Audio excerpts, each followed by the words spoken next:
What's up, everybody? It's your boy Ween Dog. Before we get into this episode of the MMA Roasted Podcast, I got to give you guys a little heads up that the audio quality on this episode is it's a little funky. So what happened is I wasn't able to make it to the studio on this day of the recording. So maybe a couple microphones weren't turned on and maybe a couple of Skype calls weren't recorded. But guess what? It's no big deal. I did the best I could to repair the audio. Adam, he called Colby Covington. The call got kind of funky, so he recalled Colby and did another interview. So I'm going to slap that interview on this episode right after the ads. So I hope this episode turns out fine. I mean, Greg Wilson's mic wasn't turned on, but luckily he talks loud enough so you can somewhat understand what he's saying in the background. It's no big deal. I hope it turns out good, and I hope you guys enjoy it. So here it is, without further ado, a brand new episode of the MMA Roasted Podcast. Trap sonsen, trap sonsen, trap donsen. Түүний сонсдог хөгжим дур булан. Даадar стуулан дур булан мууруулаа.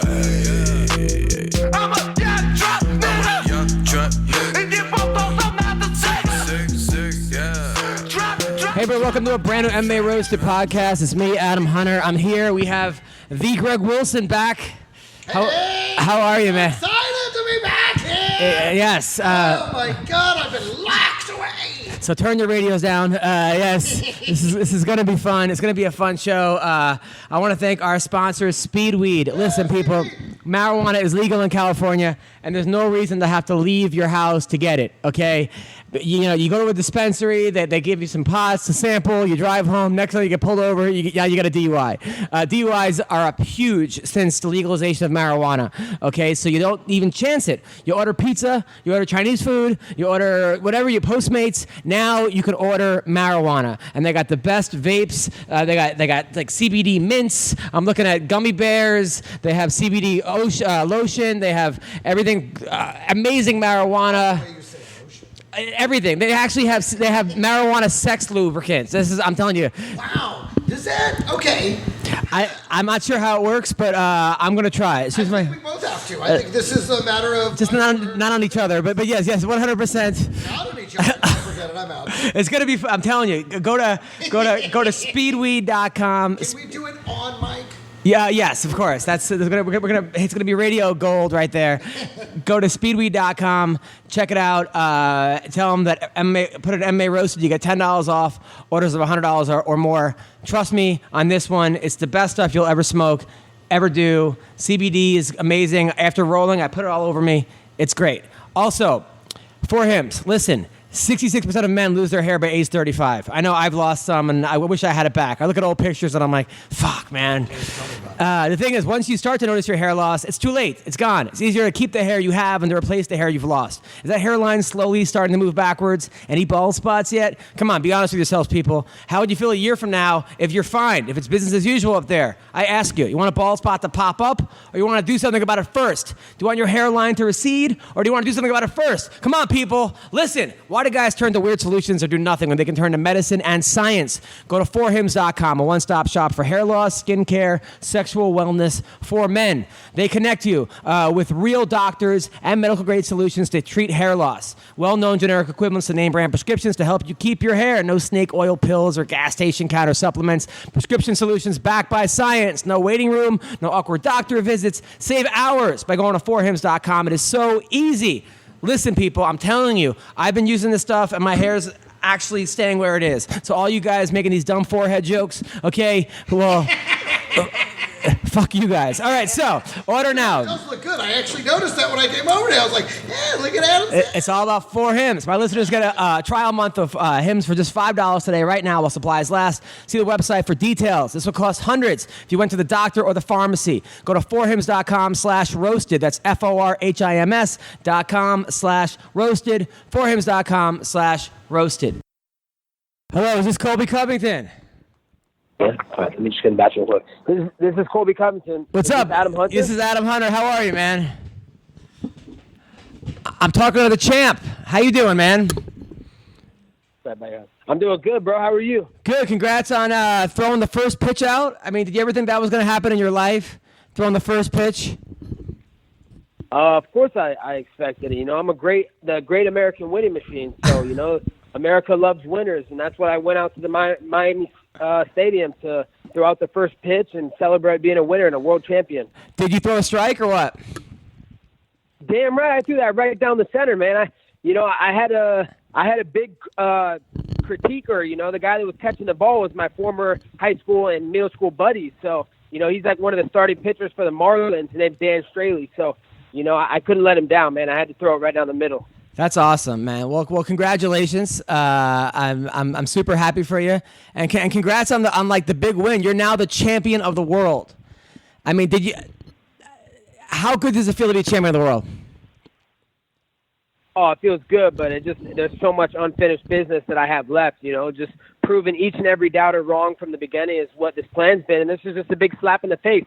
It's going down as labeled as the Snowflake Armageddon. It's where all the nerd tears are coming out. All the haters and virgins, they're just sad at home with their tissues. So it's a great feeling to be a UFC world champion. But I think a lot of people are jumping on the bandwagon too, right? You notice that also? A lot of people now are finally coming around. Yeah, people are coming around. They're realizing that, I support America. I stand for a bigger cause now. And, I'm using my platform to relay the message about being proud of being American, being proud to, have President Trump be the leader of the free nation. So, I think a lot of people are coming around and realizing that I'm doing good for America and, I'm being a good role model. I did notice that Donald Trump Jr. commented on your Instagram. How do you know him? Yeah, we kind of got in touch with him through a guy named Cameron Haynes, my friend. He kind of put out a picture of me with the UFC belt after I won on Saturday night in Chicago, and Donald Trump kind of messaged him and was talking to him a little bit. So, that was a connection I got through my buddy Cameron Haynes. Now let's talk about that fight. Did that fight go exactly as you saw it? Because I remember you came on the podcast a week before. You said you were going to knock him out and teabag him in the middle of the octagon. That didn't happen. You did win. I think you won all 5 rounds, but you didn't knock him out and teabag him. Yeah, I had an off night, man. But, I did do something that I said I was going to do, and that's what I was going to be great, like Michael Jordan. The thing about Chicago is all their sports teams suck. The Bulls suck. The Cubs suck. The Blackhawks suck. The Bears suck. So, they're not going to see a world championship for at least another 100 years. So, they should be thankful that they had greatness in the building. Colby Chaos Covington, UFC world champion. Was RDA tougher than expected? No, he was everything I thought he was going to be. He was definitely the second best fighter in the division. He was my toughest challenge and toughest opposition. He's very well-rounded, but, he's the second best fighter for the reason I've separated myself that I'm the best fighter in the world, and it's a large gap in between. Well, you proved a lot of people wrong. A lot of people were counting you out. And in fact, like Bisping and Karen Bryant, I remember after the show, you went on Fox Sports and you got into it with Bisping. What happened there? Yeah, me and Bisping got into it. He's trying to ruin my moment. He was being unprofessional. He's supposed to sit behind that Fox desk and be unbiased. But, he got his little nerd tears feelings hurt. So, he's just another nerd. He's a little one-eyed idiot. Come on. Bisping, he's just mad that his coach, Jason Perillo, he got his ass beat and he had to eat his words. He was talking all the big game before I fought. And then, I went out there and did my thing and got my hand raised, and he was all butthurt about it. So, Michael Bisping needs to know his role. He's a retired middleweight. He's a bum. He got beat up by 2 welterweights in a row back to back right now. So he's retired with his little one eye. He's not even on my level, so I don't know why he's trying to pipe up to me. Colby, Bisping is a world champion. He knocked out Luke Rockhold. He's an Ultimate Fighter winner. He's a UFC Hall of Famer. Come on. He also got one of the biggest flukes in UFC history against Luke Rockhold. He got KO'd, unconscious, flatlined by American forefather Dan Henderson. He should realize you don't mess with the red, white, and blue, man. That's what happens. What happened when he fought Dan Henderson? So, he had a subpar record. His record wasn't that great. He got a lucky fluke world championship, but before that, he was just a gatekeeper at best. So, the guy's a bum, dude. I don't know why he's trying to talk. He's trying to talk all hard. Dude, you're retired. Dude, come out of retirement if you're so tough. Well, he did say that he would beat you. Do you think you would beat him in a fight? Dude, it wouldn't even be competitive. He just got destroyed by 2 welterweights in a row two welterweights in a row that aren't even on my level. He just got beat up by GSP. That guy's way past his time. The guy's old. He's washed up, just like Bisping. You know, it wouldn't even be competitive, dude. I mean, honestly, it would be. I'd have to give him like a handicap. Give him 2 rounds to start in a 5-round fight. I'll just the first 2 rounds you can give him. I'll give it to you. Put it down on the scorecards. But the other 3 rounds, I mean, he's not going to last 3 rounds, so it wouldn't even be competitive. Wait, you think you could beat GSP? I could easily beat that syrup sucker, man. I'd bury him right where he stands. GSP is not on my level, man. His skills, they're not going to translate against a guy like me. You know, what he tries to do, I'm a different level wrestler. I don't get held down. I've never been held down. And I'm a different volume striker than he's ever faced. You know, my pace alone would break him, you know, but he knows that. He's too old now. You know, he's going to stay in Canada and suck on his syrup over there. No, Kelvin Gastelum's a good fighter, though. I mean, he's one of the best in the world. He's a great fighter. You think you could beat Kelvin? It wouldn't even. I mean, he's losing to guys like Neil Magny. Neil Magny is like 9 or 10 in the division. You know, you saw what happened to Neil Magny when he fought RDA. RDA fucking submitted him in like a minute. It wasn't even competitive. So, you know, I don't know why you're talking about all the peasants. The thing is I'm the puppet master, and these are all my puppets. Now, thinking about a guy that you're gonna have to fight, Tyron Woodley. He's furious. He said he may actually murder you in the octagon. And he also said that you wouldn't he's now that you woke up a sleeping giant. Now you're not concerned at all about his power? Not concerned one bit, man. Look at his power. He throws 25 punches in a 5-round fight. I mean, the guy just is coming off the worst title fight in the history of the UFC. He got a record, his only record that's ever going to go down in the UFC for least strikes thrown in a fight. It's pathetic. The guy can't do anything. He has no gas. He's mentally weak. He mentally breaks. I felt it one-on-one, firsthand at American Top Team. The guy's a joke, dude. He's trying to get himself hyped up for something that he's going to fail so hard. And when he fails so hard and I get the belt and retire his ass, he's going to be on a therapist couch, man. You're going to have to check that guy. He's going to be on suicide watch.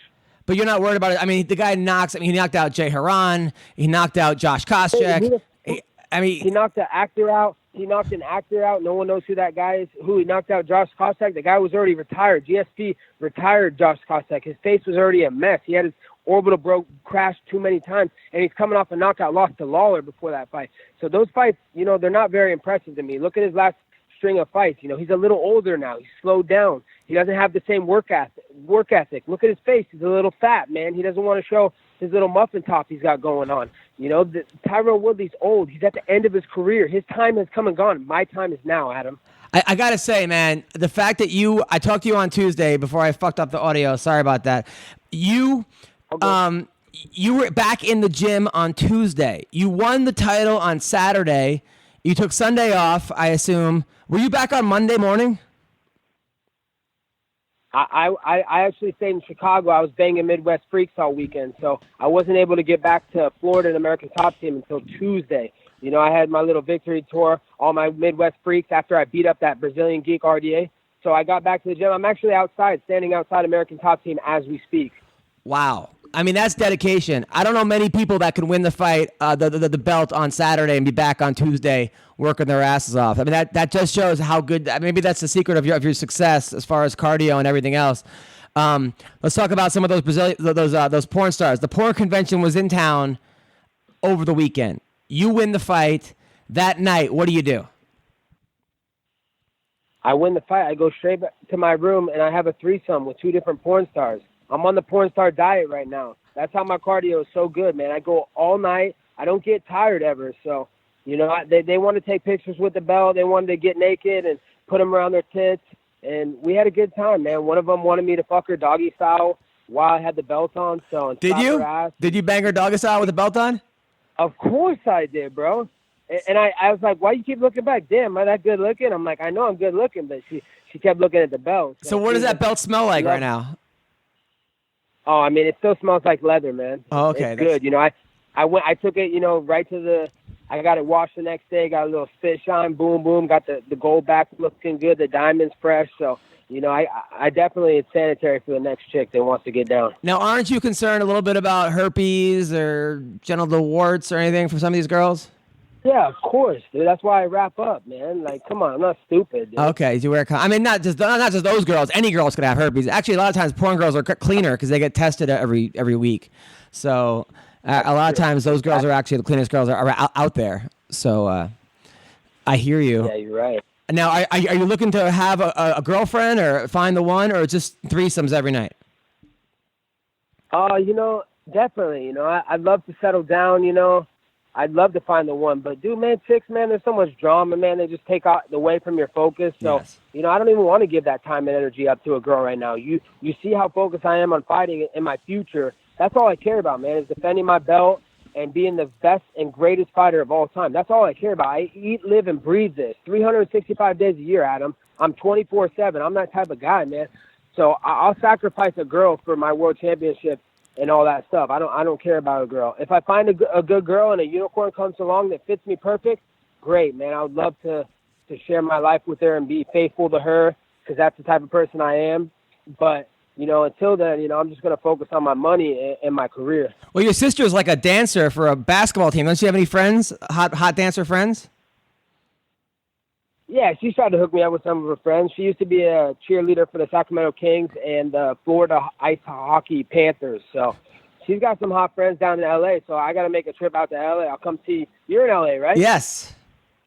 Oh, perfect. She lives near L.A., so I'm going to come down there, see a couple of her friends, hang out, boom, boom, come by the studio, say what's up to my boy Adam. I love it. It'll be fun. I love it. I'd be honored. Now, Matt Serra, what happened with you and him?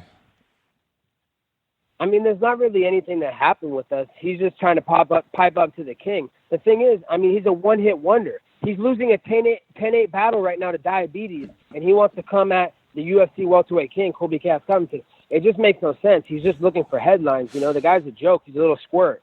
He's got a 50-50 record. What is he, 10-10 or something like that? Come on, bro. You couldn't hold my jockstrap, man. Let's be honest. Let's be real, man. You have a better shot to hit the Powerball than talking about me anything to do with fighting. So, the guy needs to worry about his fight with diabetes, man. He's looking a little fat. But he said if there was a street fight, he would be the one to leave and you'd be the one knocked out. Oh, wow. That real original, man. Did he come out with that? How long did it take him to come up with that fucking cool-ass story? Like, come on, dude. The guy's a joke, man. He was losing to Shoney Carter on the fucking back in the old days. Dude, the guy, what is he, 50? How old is he, man? Like, he's up there. He's definitely not in his prime. But what happened? I feel bad for him. What happened? He like those guys set you up. They had Usman come out or something crazy happened. I don't even know, man. Like he's just been trying. The thing about Sarah is he's just looking to get some sound bites out of me. He's looking for me to reply back to him and so his podcast can take off the ground. His podcast sucks. No one cares about it, man. No one wants to listen to that old fart fucking talk, So he's just looking for, clickbait. He's trying to get me engaged. And dude, honestly, you hear me how I am. I'm not hyped up about it. It is what it is, man. I got bigger fish to fry and more money to make, so I'm not worried about little bald-headed twerp fucking Matt Serra. Now, one of my favorite stories about you, Colby, is I heard it from Ben Askren. He was coaching his boy against you in college. You were beating up on his student, his athlete, and then you got into Ben Askren's face. Like, you want some of this next? But he was the coach. I've never heard of a wrestler ever doing that. It was crazy. But that made me really think that, like, man, this dude, at that time, he was an Olympian. And you were like, fuck it. Even though he's not even on the team, I will still wrestle Ben Askren right now. Yeah, because I knew where my level was. I was on the Olympic. I was good enough to be on the Olympic ladder at that moment. Like it wasn't like he was way ahead of me in the gap of wrestling. I was one of the best wrestlers in the Division I at that time. So all the D1 champs always go on and be the Olympic guys. So I didn't care about Ben Askren, man. If he wanted to wrestle, dude, we could have wrestled, man. He wasn't gonna fucking intimidate me, dude. No. He says if he fought you, it wouldn't be competitive. Honestly, dude, I feel bad for that guy, Adam. The fact that he's still trying to keep this fail of a career going, like, of course he's going to try and bite some lip off to the UFC king, dude, no one cares about him, dude. He's boring. He doesn't sell. Like, he can't break an egg. Let's be honest. The guy had a guy in Bellator mount for 25 minutes. The guy didn't even look like he had a scratch after the fight. I think Korshkov or something. Dude, the guy's He's not at that level. But he's 17-0. He was a Bellator champion, the ONE FC champion, the 2-time national champion. Padded record, 17-0, a bunch of snowflakes, a padded record, a bunch of little nerds. You know what I mean? The guy never fought anybody. You know, to be honest. Well, he never fought. I mean, he did beat Jay Haran. It was very disputed. Some people thought Jay won. It was a close fight. Who the fuck is Jay Haran? You keep saying this name like people know who he is, Adam. Come on, let's be real, dude. No one knows who fuck Jay Haran is. Or did you say Chevron? Jay was a great fighter. He was a great fighter. He was just a little ahead of his time. Great wrestler as well. So, all right. So we fight Tyron Woodley. Let's say you beat Tyron in MSG. I think that's. I talked to Danny yesterday. He liked the idea of it. You fight Tyron Woodley in MSG. Then what do? Do you call out Conor McGregor? You have to see, man. Definitely. You know, I got my eye on Conor and GSP. Both those two. They both intrigue me. So, you know, I got my eye on him. I think that little coked up leprechaun might have something to say as well. He's talked about getting a third belt at welterweight. So, you know, this is all chatter. You know, let's see if he puts his mouth where his money is. Have you ever even been rocked in a fight? Have I ever been rocked? Yeah. Not even close. Never rocked in a fight. Never rocked in training. Never, dude. I'm the most flawless fighter in the game. Least hit. Never, dude. I got an iron chin anyways. So, you know, no one's even came close to fucking rocking me. And what belt are you in jiu-jitsu? I'm a super black belt. They gave me like the super black belt. They didn't want to give me a belt because I'm so above the belts. You know, the belts is all a joke. You know, the thing, it's like a Ponzi scheme, man. It's just a money laundering system for people to get money. Oh, it's about respect, you know. But these are also the same people that are going and cheating on their wives, having infidelity in the MMA gyms, cheating on their taxes, just piece of shit type people. So, you know, those fundamentals of martial arts and the respect, it's all bullshit, man. It's all a hoax, man. So, but how do you do against like the black belts at ATT in jiu-jitsu practice? Oh, I submit every single one of them. I'm the best fucking jiu-jitsu grappler at the gym, hands down. It's not even competitive. No one's even on my level.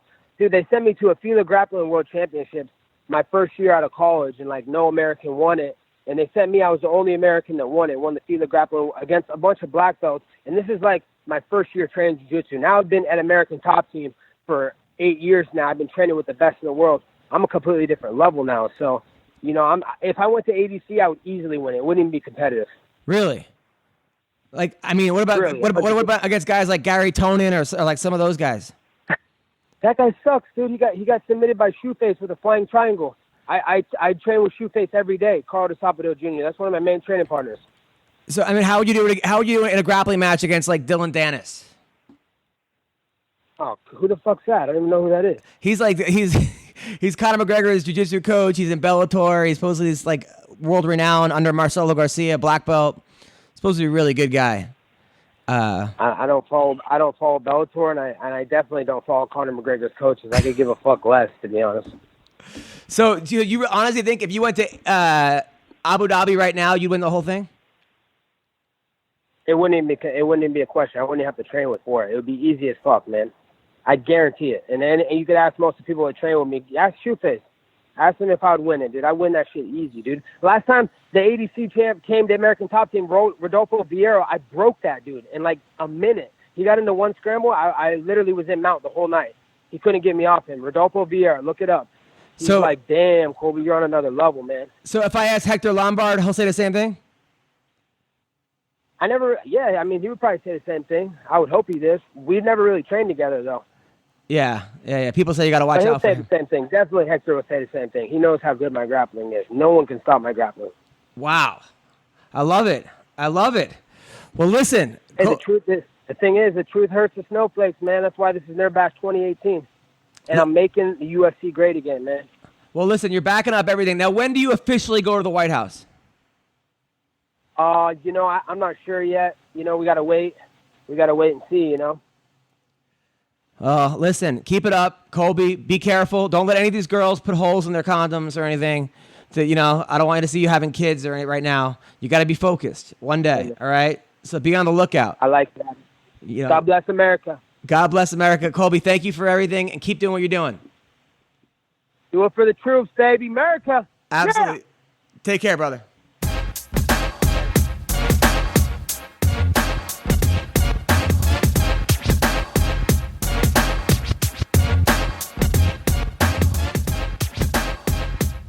Greg Wilson, you got a new TV show on.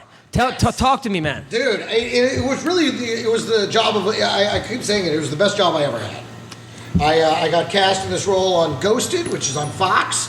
First 2 episodes just aired this past Sunday, but they're available now, I think, on Hulu or on Fox.com, one or the other.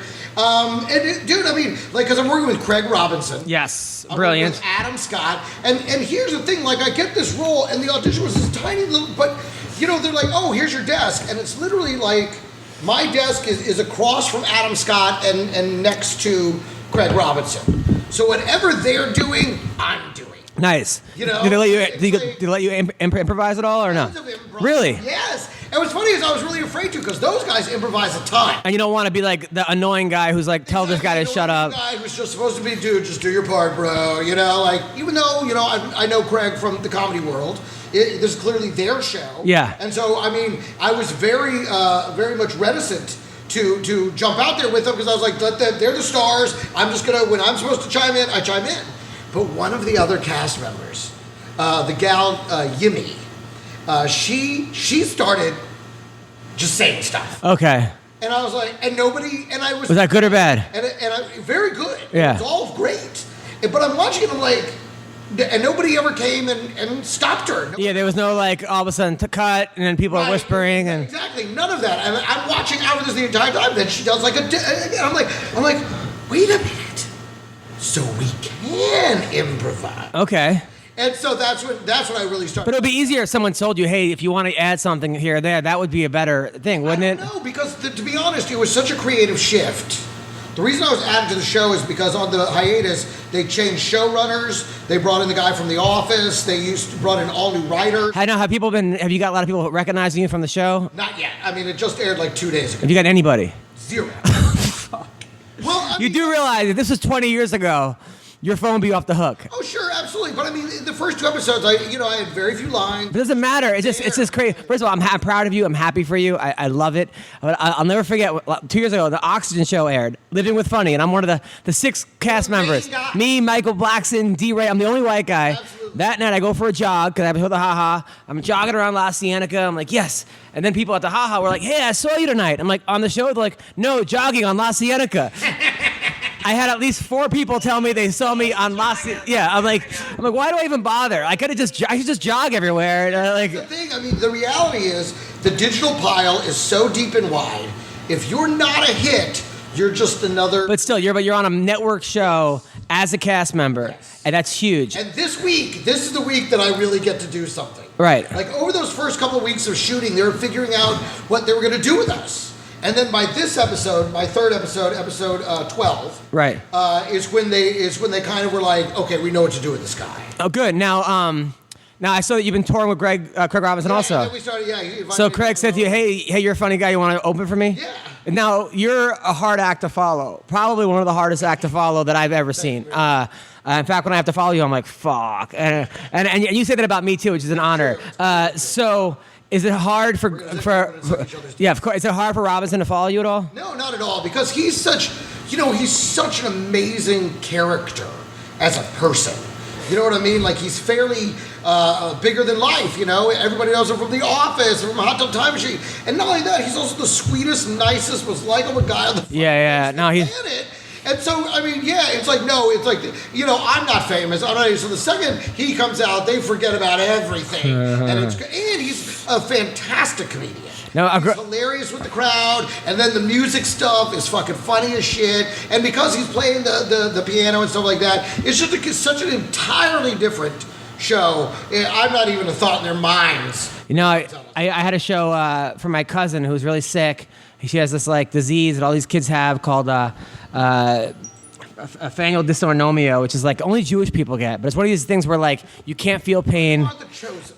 Well, these are not something you want to be chosen for. Like your bones growing too big. You can't eat through your mouth. You eat through your stomach. The average age of the kids were like 16 when my cousin was born. That was the average lifespan of the kids who have it. Wow. It's one of these things where, like, my cousin's now in her 30s and she's doing well, but it's really hard. She knocks out her teeth. You can't feel pain. So you can step on a needle, bleed to death. You would never know it.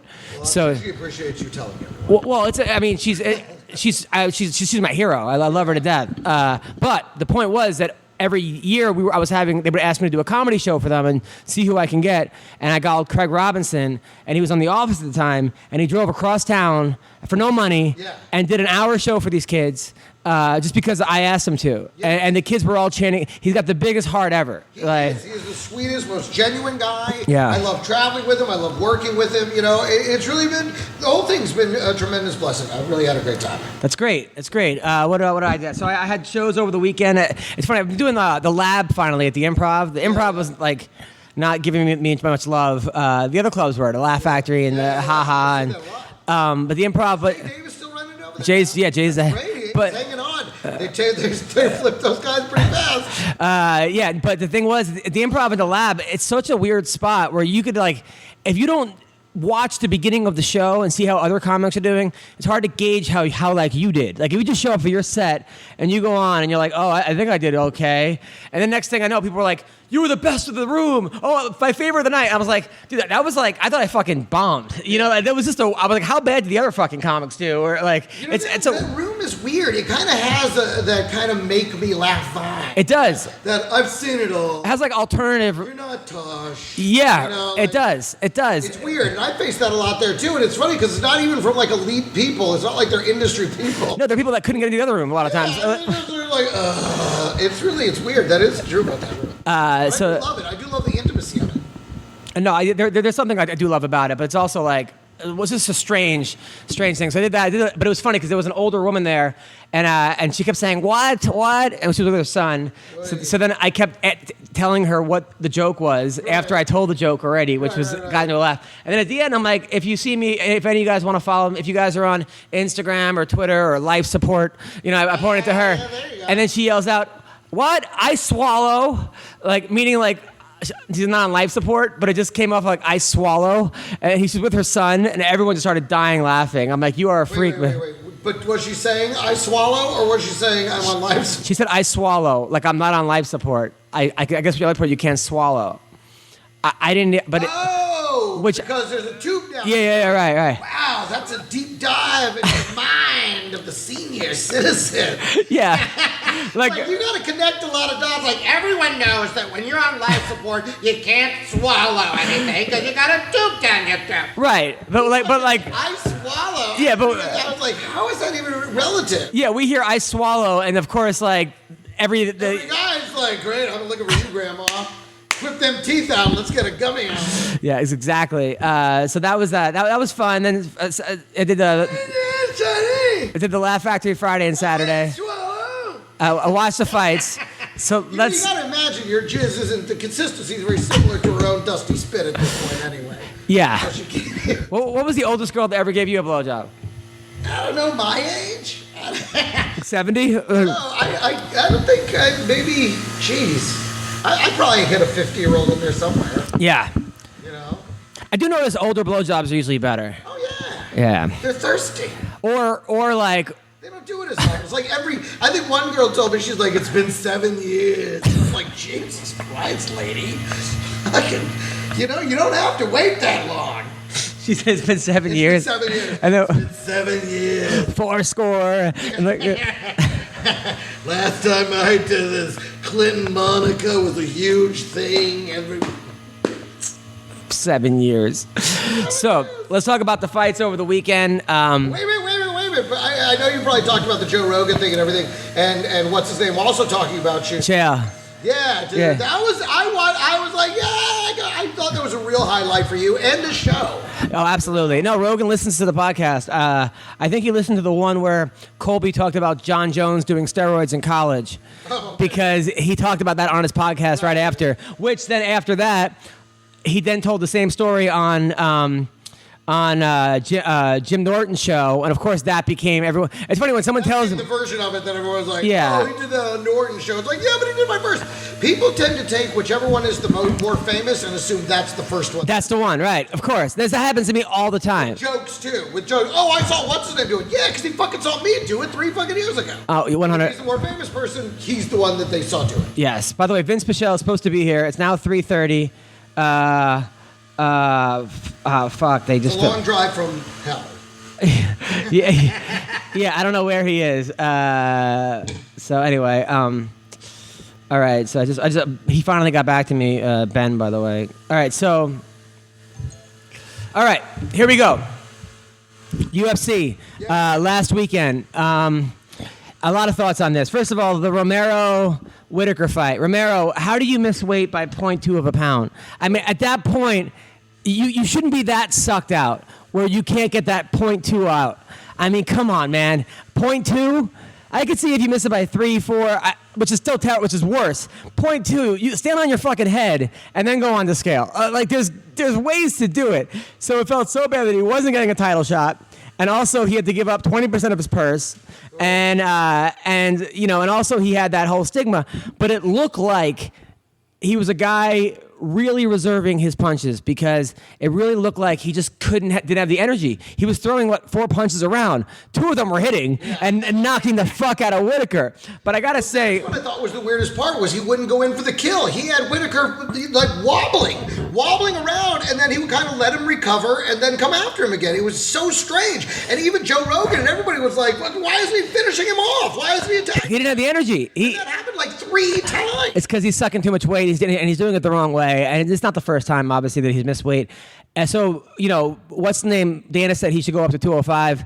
He'll be a beast at 205. I mean, but it also was weird how this guy has an Olympic caliber wrestling. He beat Cael Sanderson twice. If you don't know Cael Sanderson, he's arguably the best college wrestler in the history of college wrestling. He's now at Penn State. Him and Dan Gable are both neck and neck for the best college wrestler. He was a 4-time national champion. I don't think he ever lost in college. And this guy, Romero, beat him twice. That's how good of a wrestler he is, and he didn't use his wrestling at all. Isn't he 40 years old? Yeah, we think. He might be even 60 years old. But he's that freak of an athlete, and I got to give it to Whitaker because so many times he was out. He was completely out on his feet. He was out, and that guy has the heart of a champion. But I still think that fight was a draw. Scoring it, I think you got to give it the first round to Whitaker just by activity. Second round to Whitaker by activity. Third round was a 10-8. Fourth round I would give to Whitaker, and the fifth round I think was a 10-8. I think it was a draw. I truly believe that fight was a draw. I mean, that's assuming that Whitaker didn't get a 10-8 in the first round. No, he wasn't. No, he didn't have him hurt. Or in the fourth. No, because he wasn't close to stopping it. Whereas Romero. You're going based on the scoring. But 10-8s are usually when a guy gets knocked down and it almost stops. I was thinking that this is the value of scoring it round by round.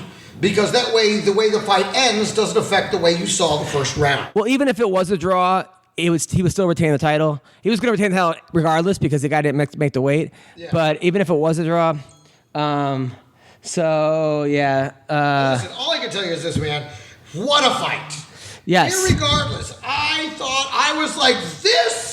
Because you got to admit, a lot of the fights recently, first of all, feeling out rounds, a very little happening for a whole round, sometimes 2 rounds of feeling out. Right. These guys went for it, man, and they fucking were slapping it. I fucking loved it. I was like, this is what people watch UFC for. This kind of fight and the fight right before it, which that fight... Colby Covington? Yes, I was like, this is a great UFC fight. And then the other one was just as good, if not better. I was losing my mind how great, because you never get 2 great fights like that. No, well, I mean, the Covington fight wasn't as action-packed. I thought it was. Those guys were trading leather. I thought it was great. Towards the end, Colby had the perfect game plan for RDA, and people say he's boring. That's the way you beat Rafael Dos Anjos. And the guy's a wrestler, and his cardio is fucking insane. Phenomenal. He was still fresh in the 5th round. And he backed up everything he said. He said he was going to do. Bragging if you back it up. He backed it up, and I got to give it to Colby. Now, Colby and Michael Bisping got into it. Did you see this? No. All right, hold on one sec. I want to pause it for 1 second. How good does that feel? Okay, so here's Colby Covington and Bisping right after he wins, right? All my haters in one studio. I appreciate it, guys, but what kind of excuses you gonna make for RDA now? What are you gonna say? He's a lightweight, he's overweight, this and that. We know you're gonna make excuses. No one's ever gonna legitimize me. And my I thought you said your coach Justin Pereira was good. No one's making excuses, Colby. You fought a good fight. Why are you why so defensive? Why are you gonna be afraid? I'm not defensive. Just all you guys worked RD up. You gave him a false sense of security that he was a god. He was unbeatable at 170.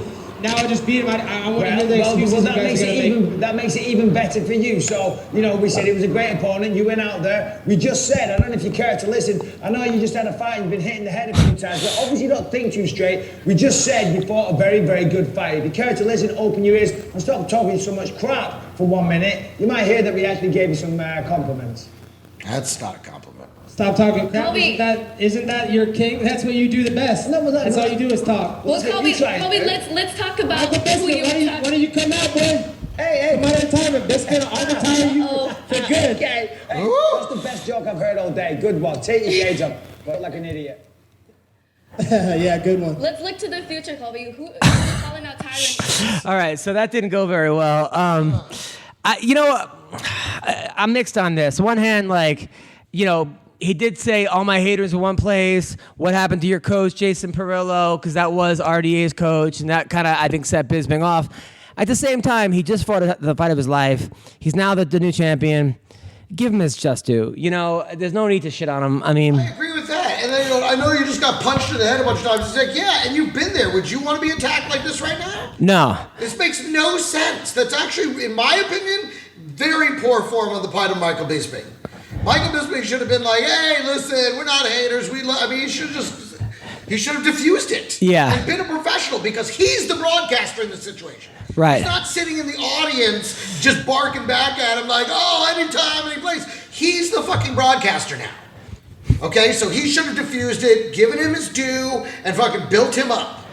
Yeah. At the same time, he did say, hey, what about your coach, Jason Perillo? I think the coach thing pissed him off. Because he got swallow it. You're on the other side of the fucking booth. And that's what John Anik said. He said, you're taking away the guy's shine. He fought the fight of his life. Give him his just due, even though you don't like him. And I see it. I mean, look, Colby was talking shit about Joe Rogan, said he was going to slap him in the face, calling him Taekwondo Joe. When he won, he gave him a kiss on the cheek and a terrible pun. And like a hug. There is a part, even after the first round, Colby kind of gave RDA like a good round kind of a thing. You could obviously see he's playing a character. He's amping it up a lot. Yeah. And we're know. We're living in the post Conor McGregor world where this shit is rewarded. Yeah. And so that's what it is. And now you're going to get mad at the guy for playing the game when you rewarded the other guy for doing this exact same thing to the tune of $500 million? No, you're going to go out. If it's in you to do it, you're going to do it. Some guys don't have that persona. Right. Okay? But this guy clearly does have that persona and is now fully encouraged to indulge this persona to the nth power because he's seen it pay off. And here we are talking about it. We're not talking about the top fight on the card. We're talking about this fight right now because this shit's happening because it works. We're also talking about him because he backed it up. Yes. And that's a huge deal. It is a huge deal. Because most guys can't. Great Kid Rock that said it ain't bragging. Yeah. Because most people can't. You want to see if we can call him right now, Colby, and congratulate him? Sure, yeah. Most people can't back it up. Absolutely. Most people, they talk, and then at the end, they can't. Someone, speaking of which, who could not back it up, didn't necessarily talk the talk, is CM Punk. I said this was a bad idea. From the get-go, I said this guy has not deserved it. I said that so he's buying his way to the top. He's doing it because of Instagram followers or Facebook followers, and you can't do that in other sports. Oprah can't play for the Lakers. We can't do it, regardless of regardless. They went out of their way to find an opponent for him to beat. A guy who was 0-1. Joe Rogan said the guy has world-class boxing. Mickey Gall knocked him out in 45 seconds. Mickey Gall is not a boxer. He's a jiu-jitsu guy who played high school and football, okay, and his striking is not his best quality, okay? And he knocked out Michael Jackson in less than 1 minute. So now we have CM Punk, who actually in the first round didn't do that bad. He kind of, even you could say, argument may have won the first round, maybe not. Completely gassed out. Which it's hard to believe after 3 years of Ben Askren as your wrestling coach, Duke Rufus as your striking coach. I mean, you could not pay for better coaching than this guy has. And you gas out after 5 minutes. Demonstration. There's no substitute for repetition. The guys that really make it to the UFC dedicated their lives. Yes. Not 3 years. No. Their lives from the time they were kids to certain aspects of this, whether it's the taekwondo, starting with the taekwondo base or the wrestling base or one of these, but they studied fighting, boxing, something their whole lives. Yeah. You know what I mean? This guy spent a lot of time just working out. Well, wrestling. I mean, it's very a lot of agility in wrestling. I mean, it's not. It's not the same as actual fighting. No, and we saw that again, and we're gonna I hope that we're done with this because you're when you turn into the UFC and you pay $75 or $60 for a pay-per-view, you expect to see the best fighters in the world. Sure. And when you don't see that, you get angry or you get mad or you feel ripped off. It's straight stunt casting. And that's exactly what happened. Well, this is what happened. And we talked about this. This is because UFC sold out to Fox and to William Morris Endeavor. But they did it. The second William Morris Endeavor got involved, it was going to be more about numbers than it was about quality. But they did that before that. They had CM Punk on before the sale. So you can't just say that. But that's another point is that when you sell a company for you could say, well, it's business and it's entertainment. Okay, but you sold the company for $4.5 billion. This is not the lingerie football league, okay, where you fucking need a Pamela Anderson to be in there. The NBA is entertainment. The right, NFL and they're not doing it, but they're not hurting for money. And we saw what happened when you get a guy who's not world class, who's not ready. And it's like your neighbors fighting in the backyard. Yeah. And that's exactly what you saw. And people were angry. And I honestly think that Michael Jackson put money on himself to win by decision. Because he looked like he wasn't trying. He was holding back in the ground and pound. He was doing some weird shit that you do with your little brother, where you're going like this and you hit him, and it was embarrassing. And I think he probably got a guy. Listen, I'm probably never gonna make the UFC again. Give me $1 million, and let's and then I'll just bet on myself to win by decision, and then I mean, can you blame him? Yeah. You take the money and run. Do I blame him? No, I don't know if that's illegal though. To bet on yourself? It's completely illegal. Is it? Why? Yes. No, it's completely. I know fighters that bet on themselves. It's completely illegal. I know fighters that bet on themselves. Well, they're getting away with it. Yeah, but are they? If you bet on yourself to win, is that illegal? I don't know. I don't think you're allowed to bet on yourself. Yeah. Okay. What do I know? I'm not the commissioner. That's what I'm saying. If you bet on yourself to win by decision, I'm not sure if that's illegal. All I know is Pete Rose is banned from baseball forever. Okay, forever. Charlie Hustle, all-time hits leader, is banned from baseball forever for betting on his own games. Yeah, but that's baseball. I don't know in MMA if there's a precedent for it. If it's just like, what? I got to take this call. Okay. Let's pause. So and the thing was, of course, Jack Jr. hit me up and said, hey, who should you bet on? And I gave him like 7 bets, and of course they all came through. Of course, because you didn't put a dime on it. No. And he probably didn't go with it either, did No. he? No, of course not. No. That's the only time that happens! Only. That's the only time that happens is when you don't bet. So CB Gold actually just came in. Every time you actually do bet, you lose. Because I overthink it. Yes. Of course. If I'm not thinking, I just say, hit X, Y, Z. So CB Gold just walked in a little late. CB, how are you?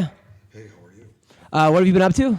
I was just burying a cat in the great backyard. Lots of good burial spots. Thank you. Now, was this your cat or? Okay. Was it? It was until it wasn't. Now, did you kill it? I found it that way. Got it. So now, I had heard that there's no more graphing for a while. Well, as you know, I'm about to get married. Okay. I'm about to be a married man. Yes. And so I've decided to full-time, me and my wife just graphing each other. You just graph your wife? We're graphing each other pretty deep. Okay. And now, but don't you already have her autograph? Listen, you can graph in the morning. You can graph a little afternoon to graph. A little night, little bedtime graphing. Okay. So we're getting a lot of graphing done in the house. That's great. Now, where did you meet your wife? I was in Conor McGregor's used underwear. Okay. And she actually was outside by the pool. Right. And that's where I climbed out from his underwear. Right. I dusted myself off from what I like to call gold dust. Of course. And then I went out there and I introduced myself. I said, hey, I am the man that sleeps under Conor McGregor's balls. And she was impressed by this? Completely.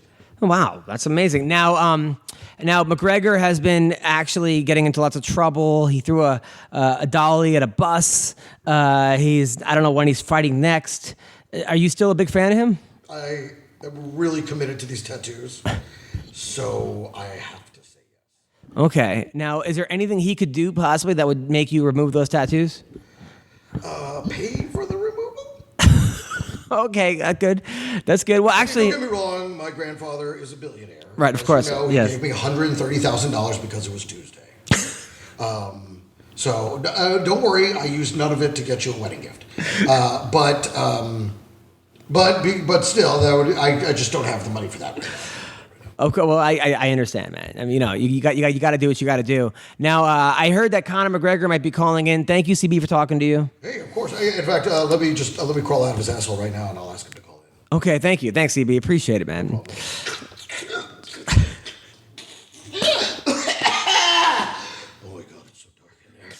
I gotta adjust to the light. Give me a minute. That's some asshole. So, Conor McGregor, how are you, man? How are you? Where you been hiding yourself? I've been looking for you, Adam Hunter. I've been looking for you high and low. Now, Conor, I even followed your boss when you were playing that comedy club in Alberta. I threw a chair at it. You didn't even look at me. Now, Conor, we got to talk about this. So, Artem Labov is your best friend. Yes, so close. Now, he was talking smack about Khabib. Like mother's milk.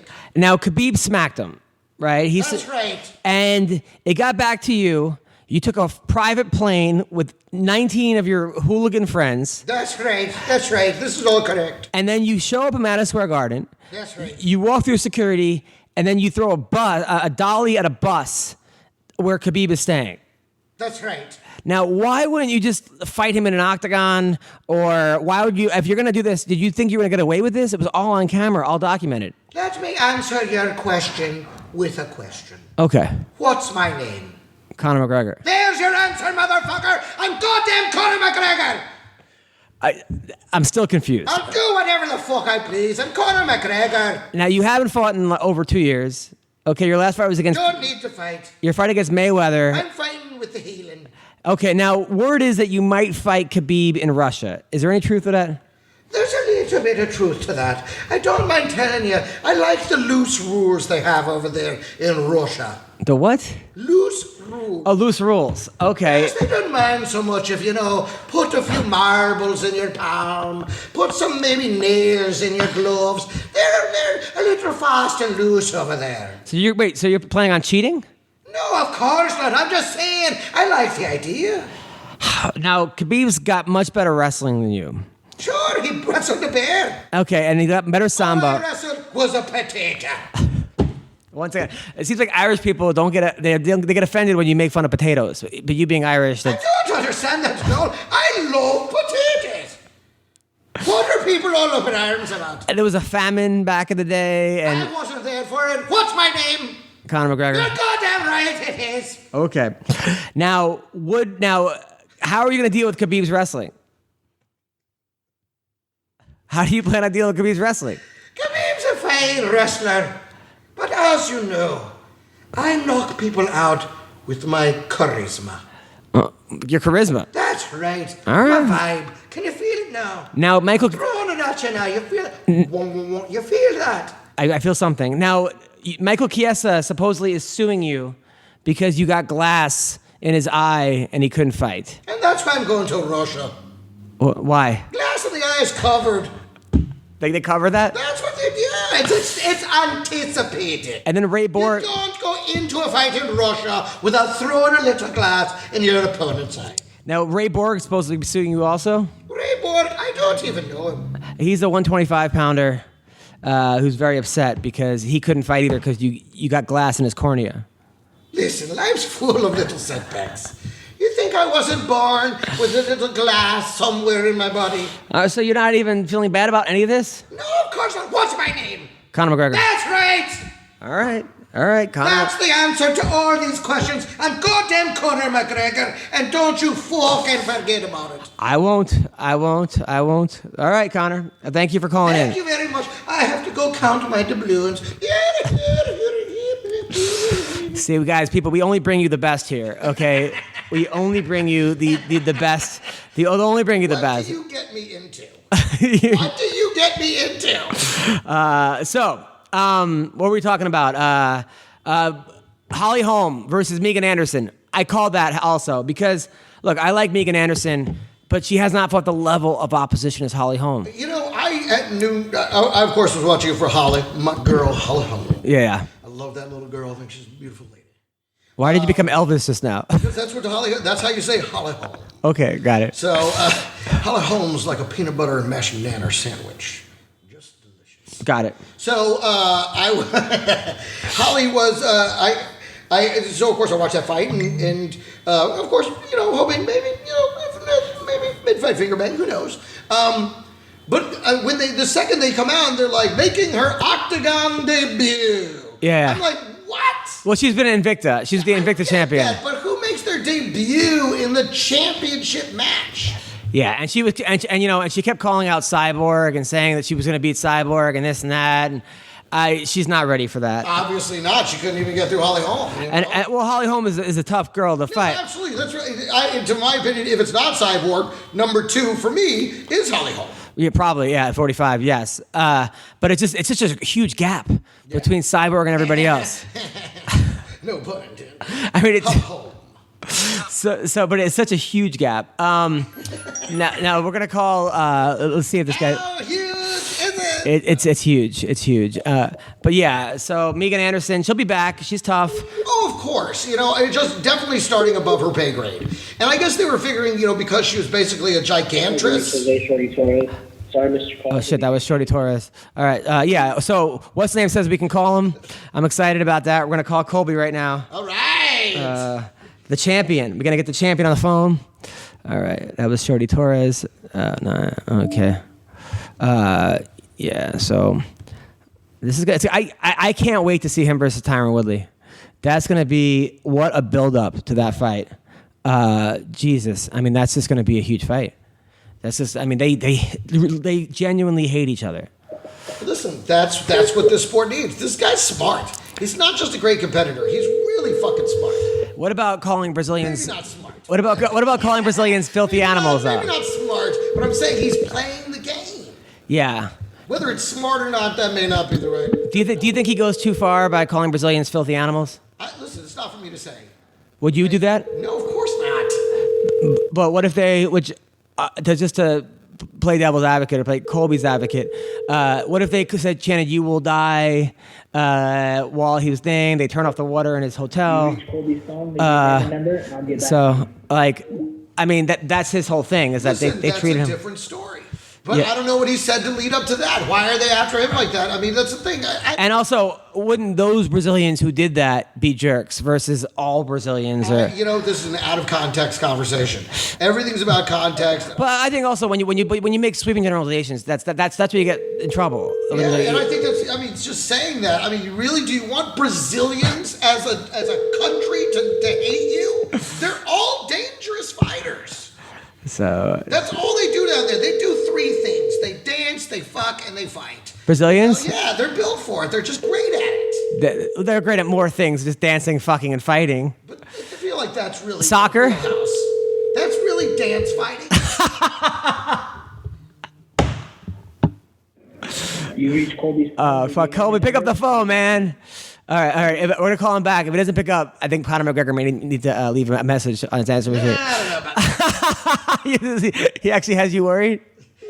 Colby Covington? You think I need him coming after me? He'll take on the whole nation of Brazil? Yeah. You do it. The guy does have the biggest balls. Yes, that's what I'm saying. Like, he's playing the game, you know? So I got to give him credit for that. Do I agree with what he's saying? Fuck no. But that's not for me to judge. It's his career. Now, have you been watching his his porn star videos at all?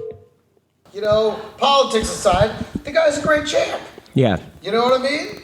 Like, I don't have to agree with him to appreciate what he is as a champ. The guy, do you hear? He has great knowledge of all of his competitors. Yeah. Of everyone. Very deep, important knowledge about what everybody else has done, where they're at, what they're... I mean, yes, he uses it in a very negative Yeah, but... It's not like he's compiling stats and going, well, if you go to the second page of the Excel spreadsheet, no, he's using it as a club to beat them over the fucking head, but good for him. It demonstrates that he's not coming from a place of pure bravado. No. He's coming from a place of education, of knowing exactly who he is and what they are. and where he stands against them. And as far as I'm concerned, obviously in his mind, he just proved it on Saturday night to everybody else. Yeah, no, that's the thing. And also, yeah, and he's also working his ass off. I mean, he's already back in the gym. No days off. You know how many people would just like win and then take a week off or a month off or I would take a month off at least. I would be knee deep in ho-ho. I go to a jiu-jitsu practice and I take 4 days off after practice. This guy went 25 minutes against Rafael Dos Anjos, and now it's Tuesday and he's back in the gym. That's amazing. That's fucking amazing. Yeah, the guy's a beast. Or what is he? 25? What is he? I don't know, sex appeal or something. Steel, twisted steel. That's Yeah, what he is. yeah. I love that he was like, "I'm no joke," and then he did the tagline. It's like, "Well, you're a tagline. That's good." Well, what a guy, man. I respect him. I think he's a great champ. And also him being a Trump supporter, that's what America is. We're allowed to have different opinions. Dude, exactly. I may disagree with you on that point, but that doesn't prevent me from being able to appreciate you as a great fighter and a great showman. I mean, he's putting on, he's putting on a hell of a show. Yeah, he is. I can't wait to see him and Tyron Woodley, though. Listen, that's going to be a fucking monster fight. Oh, yeah. That's going to be fantastic. Yeah, and man, there's going to be, Tyron has to, in order to be competitive and win that fight for Tyron, he has to not let his emotions get to the best of him, because that's going to be really easy to do, is want to kill this guy, and just to go headhunting. And then you could burn out really quick doing that. Yeah, that's part of the stratagem. That's what makes what he's doing work. Yeah. Colby. Yeah. Getting him all spun up. Yes, absolutely. Well, you got an audition for Disney? Yeah, I got to run out to Disney. Good luck. And I'll see you at the Dime later tonight. Yes, later tonight. I'll see you guys at the Dime. And also, don't forget to watch me on Ghosted. Also, I'm teaching my workshops again. If you want to learn the art of stand-up, just go to my website, thecomedyinstitute.com. Yes. Thank you, Greg Wilson. Okay, now we're going to talk to undefeated star Andre Harrison, 17-0, PFL stud. Got the win last Thursday. Let's talk to him. Dre the Bull. Oh, no. Yeah. Okay, we're back. What happened? Huh? What happened to you? My phone literally just died. I had to run into a gas station to get me a charger. Oh, well, great timing, brother. Thank you. Appreciate it, man. Not like I'm trying to do a podcast or anything. So anyway, Dre, I always said that you right now, I think, are the most underrated fighter in the world. I think that you don't get your just due. I think it's ridiculous the UFC has not called you yet. There's no reason you're 17-0, 18-0 now, why you shouldn't be in the UFC fighting for the best guys in the world. Do you agree? Yeah. I do. I definitely do agree. But for me, like, I'm looking at it a little different, man. Like, I was trying so hard at one point to get in there and, display, my skill set or whatever.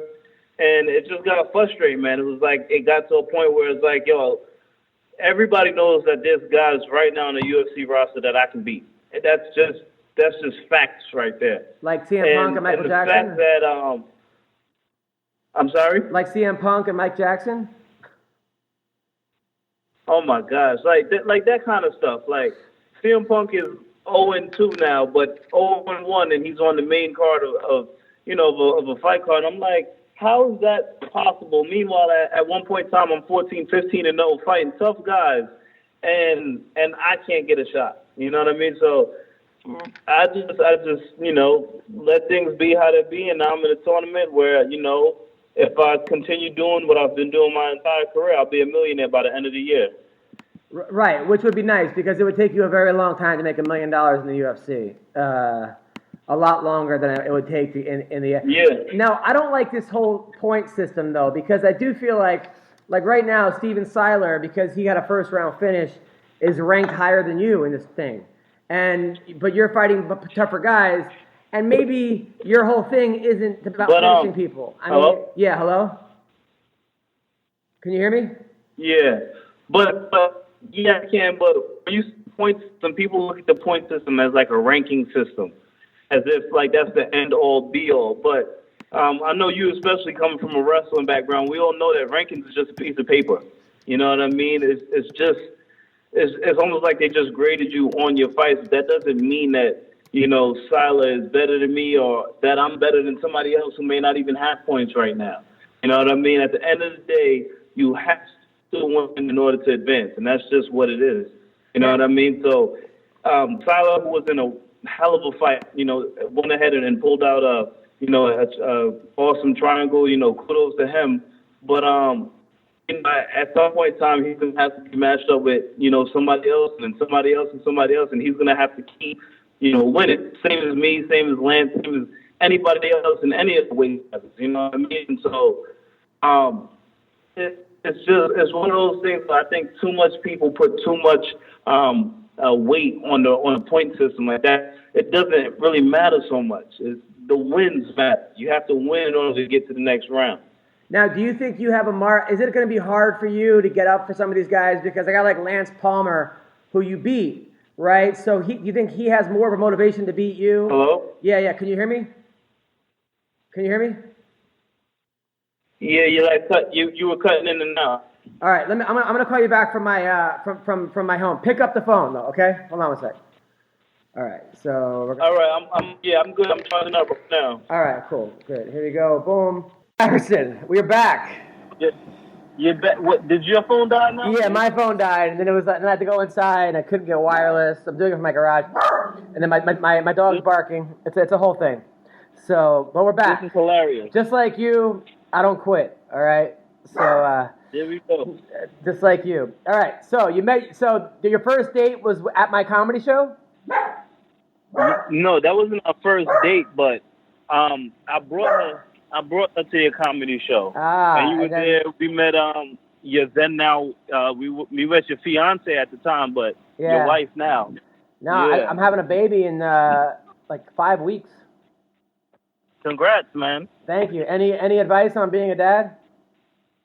The first couple months, the first couple years suck, but it gets better. Wait, what do you mean they suck? Why would they suck the first couple years? Because, all right, this is gonna sound real bad, but here's and this is just my experience. It might be different for other people, but when the baby first come out, like the woman carries the baby, so for a man it's like I didn't really just get some kind of special attachment to the kid right out the gate, and it's like all the baby does is just cry, shit, and eat every hour and a half, 2 hours. So they just mess up your sleep schedule, and it's like they don't do anything. So it's like well, all right, you just wake up every hour and a half, and then your wife, she can't really do anything because she's still recovering from the the birth and everything. So it's like everything just falls on you, and that there's for me personally, if I'm just being honest, there was nothing fun about that experience. Right. But then as they start growing and they start doing shit, like when they hear your voice and they start smiling and like they don't have any teeth, you're just seeing gums, like shit like that'll make you laugh and smile. Or when they're all fussy and either you or your wife is the only person that could soothe them, and it makes you feel good about yourself, Okay. And things like that, like all the first time stuff, and then when they start talking and you realize like they're like a little person, you know what I mean? Like they're a little man or a little woman, and and then it's part of you. Like there's certain things that certain habits that you may have that you don't really realize at the moment that they'll do, or that your wife will have, and they'll start doing those things just because genetically they're part you, part her, and you'll catch them and you'll be like, oh damn, boy, now it's really my child. Now, do you have your kid doing any kind of wrestling or jiu-jitsu or anything yet? No, but my daughter, she like plays soccer, and she'll run and stuff like that, and she's like really a good athlete. That part, and my ex-wife, she was an All-American in track in college. Wow. So the athletic part, like she has that down packed. The issue comes into play is she doesn't have my mentality. She has her mom's mentality, and her mom is a little like on the sensitive side. You know what I mean? She's a lot soft. Like me, I make no excuse for anything. You know what I mean? If I want to do something, I just figure out a way to get it done. Her mom will make a couple stabs at it, but then she's like, all right, obviously this is not meant to be. I don't accept this is not meant to be. I'm finding a way to do it. Yeah, right. Of course. Well, I mean, you've had to overcome all kinds of obstacles in your life, so you don't take no for an answer. At all. Right. Do you still keep in touch with any of your friends from high school or college? Oh, so the people that I was surrounding myself with from middle school are still the people that I'm with every single day now. And some of my friends from college, actually one of my roommates in college is actually in Manhattan right now. So I'm going to be seeing him a little later on tonight. And whatchamacallit, like I have the same exact circle. Really nothing's changed. Only people that got added was some of the people from the gym. Right. Now, we had Colby Covington earlier on the podcast. What are your thoughts about Colby? He's a tough dude, man. He fought a little while back, man. It was fun watching him fight. He's a tough dude, man. How do you think him versus Tyron Woodley goes? That's tough to call, man, because Tyrone, I feel like it's two different people, man. Like, sometimes when he shows up, he looks like a freak of nature. And then other times he shows up and it's like, come on, Tyrone, you know what you could do, man. You go out there and do it, so you never really know which one you're going to get. Yeah, if Colby can get under his skin and can gas him out, then a lot of conventional thinking is he's got 2 or 3 rounds in him to beat Colby, and then maybe Colby could out-cardio him. But Tyron's going to know that, though, right? So it's not like he's just going to, it's not like he's not aware of that. But also, if Tyron could put his hands on him, I don't know anybody that can stand up to Tyron's power. Anybody at 170. No. So That dude can hit, man. Yeah. I would love to. I can't wait to see it. I think it's going to, Colby was saying in Madison Square Garden in November. Man, that's a really curious fight because I'm trying to think where they have the advantages. Like wrestling, MMA wrestling, it's pretty even, right? Jiu-jitsu, even. Yeah. Striking, Tyron, right? But yeah. Heart, they both have a ton of heart. Yeah. It's a really, really even fight. Yeah, man. It definitely, like you said, it's a curious matchup because you don't know what's going to happen. But I do think if Tyrone comes out and he's aggressive and looking to go out for the kill like right away, I think it'll be he's a different kind of dude, man. When he wants to be, that's the issue. Yeah, and he's not going to want to lose to Colby. Like he's not going to be underrated at all. Now, who do you like, Stipe versus Cormier? Oh man, Stipe's came to Belmore a few times. He came to come help Gian Vellante get ready for fights and stuff. And I met him, man. He's a cool dude, and I really like him, man. But that's a tough matchup, man, because DC's wrestling is different. You know what I mean? Like he's a different kind of dude on the ground. So I feel like if he can take Stipe down a few times and land some of that like vicious ground and pound like he did to Anthony Johnson, then it could be a rough night for Stipe. But if Stipe can, he has really, really good footwork. He's a lot longer and bigger. If he can, make it a rough night for DC takedown wise, and really land some good hard shots on him, man. He has power, So if he hits him, he can hurt him, man, and change the game up. So again, that's a different kind of matchup. I'm not sure how that's gonna go. That's tough. And then they're saying Brock Lesnar versus John Jones. Yeah, I got John Jones, man. I know he had a whole bunch of hiccups, and people like to taint his legacy and with everything that he's been through and everything that's happened. But at the end of the day, man, that dude, to me, in my mind, is one of the most gifted fighters ever, and yeah, or the most gifted, yeah. See anybody being able to beat him. Yeah, I feel the same way. If only he had like Clay Guida's personality or something, Yeah, like That's the thing. People just generally don't like him. You know. And Well, he does make it hard though. definitely. I mean, he doesn't make it easy at all. But at the end of the day, man, the dude is at what he does. He's definitely, one of the best to ever do it. No, 100%. Well, listen, thank you for being on the podcast. I can't wait. July 17th, Nassau Coliseum. 19th. July 19th, Nassau Coliseum. Come see Dre, the Bull Harrison. You're the man.